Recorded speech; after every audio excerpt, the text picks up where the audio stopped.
Hi, most of you know me. I'm Stacy Green. I'm Eric Bailey's mother. He is in the Black Hawks unit. He came to NIA on May 4th of 2015. Our journey started basically when he was about 3 and he started in special needs preschool. I knew that he had autism about then. Uh, but I really knew something was wrong about the 9-month mark. When he was 3, I was told that there was really not too much wrong with him. He was just basically slightly delayed. So this whole time, before we got a diagnosis when he was 5, I was told that there was just, something slightly, he was slightly delayed, and even autism specialists told me that he was going to catch up. And when he was in the special needs preschool, there was obviously he wasn't talking. There was so much going on. I didn't have much support from family, not much support from friends, and I tried to get support through outside sources, and I had to do my own research and get my own help. And basically, we went through 2 years of preschool at special needs preschool, which was at Hopewell in Aurora. And when he was going to be 5, they wouldn't keep him. So I ended up having to pay out of pocket to take him to Little Friends to get the diagnosis because of them saying he didn't have autism or anything else really wrong. And I got the diagnosis of autism, and he had moderate MR, intellectual disability, and ADHD. And so he ended up going to a half-year autism program, or in our district, not our home school, but in the district, an autism school, which ended up being really bad. We went through a lot of abuse, and it was just not a good fit. So he ended up going to Helping Hand. Again, I didn't have very much family support. It was quite rough. So we ended up going there, and the school was really great. We had to, it was a struggle to get him outsourced, but we ended up going there, and he thrived. We still had a lot of, aggression, physical aggression, a lot of tantruming and stuff, but he did start talking and everything. So as the years went on, he did thrive, and he did really well. They did ABA there with him, and we ended up, doing a lot better. We ended up getting on the PUNS list, and he ended up getting the Medicaid waiver, and we got a caretaker or a caregiver for him.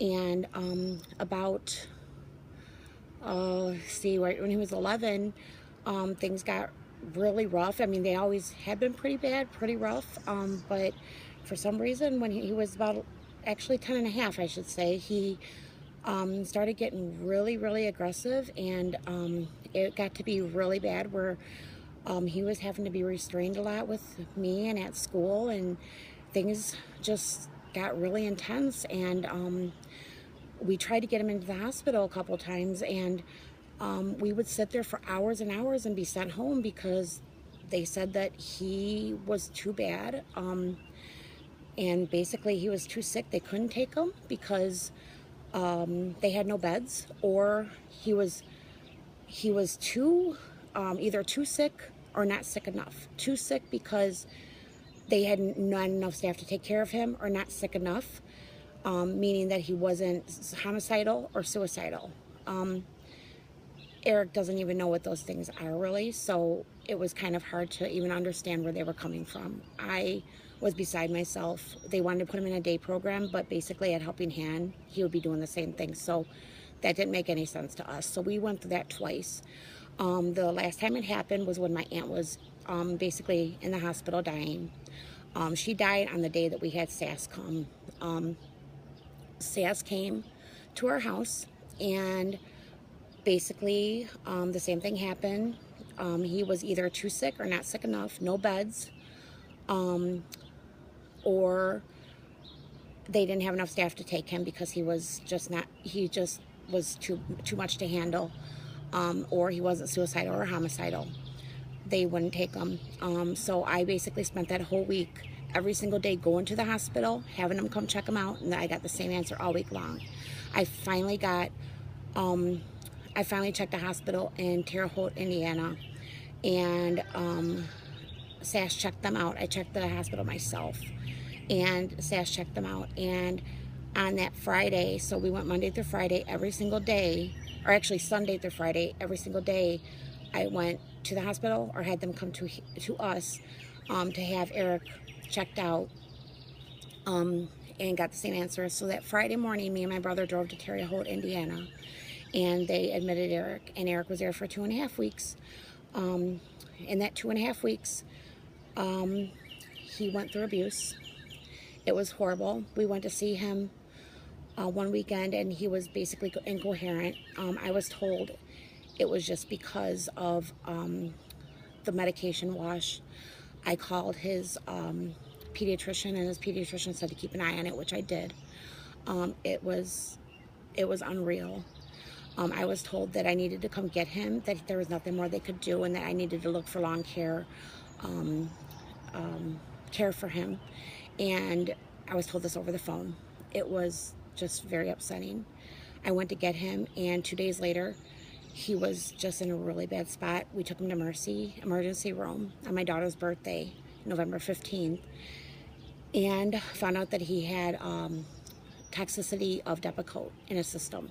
So he went to the he was transferred to CDH ICU, and he was there for 6 days, and they gave him a workup and kept him. And then from there, he went to Streamwood, and ever since then, he was in and out of Streamwood for 8 months, and Streamwood kept him, 2 weeks at a time, 3 weeks at a time. He'd come home for a couple days, couple weeks, go right back into Streamwood. He had medical workup at Rush. We found out that he had a lesion when he was at Rush. He's had a few MRIs, EEG. We found out he has epilepsy now instead of a seizure disorder. The lesion hasn't grown, so we haven't had to have a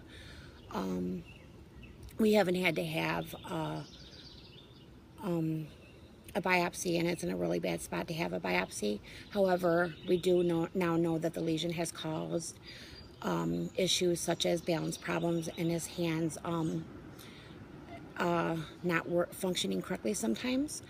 Right, it's not life-threatening, which is really good. It's very, very hard to see this.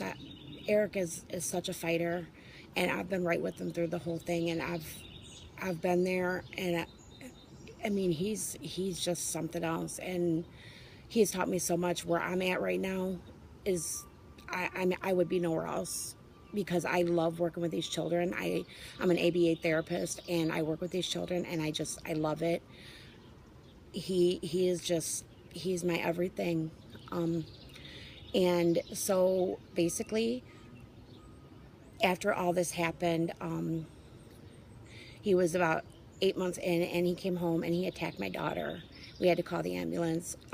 I was with him and her, and I was trying to get him off of her. He went back to Streamwood, and we ended up having to, it was 2 weeks after I visited NIA, and we ended up having to get a crisis,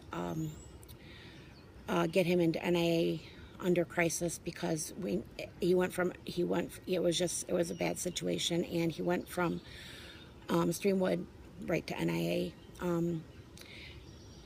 Until you're in a parent's shoes, until you've been there, you don't know what it's like. It is excruciating. Taking him there, giving him over, was heartbreaking, and still is. I sat the other day, actually, maybe 2 weeks ago. I was in his room, and I just sat there looking around while he was singing and walking around and dancing, which he just does. He is just, I love watching that.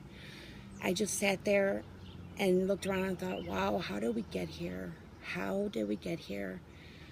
But you know what? I would not give it up for anything, because he is Erik.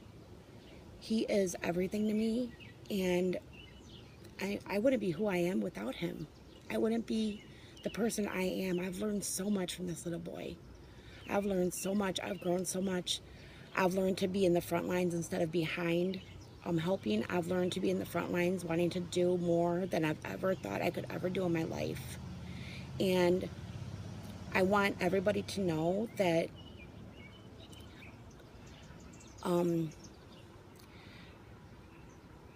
you really need to look at the parents and really need to understand where they're coming from.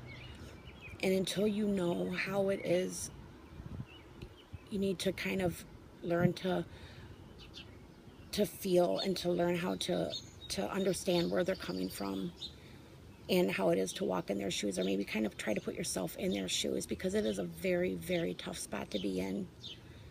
And we really, really try our best. And it is a very, very emotional place.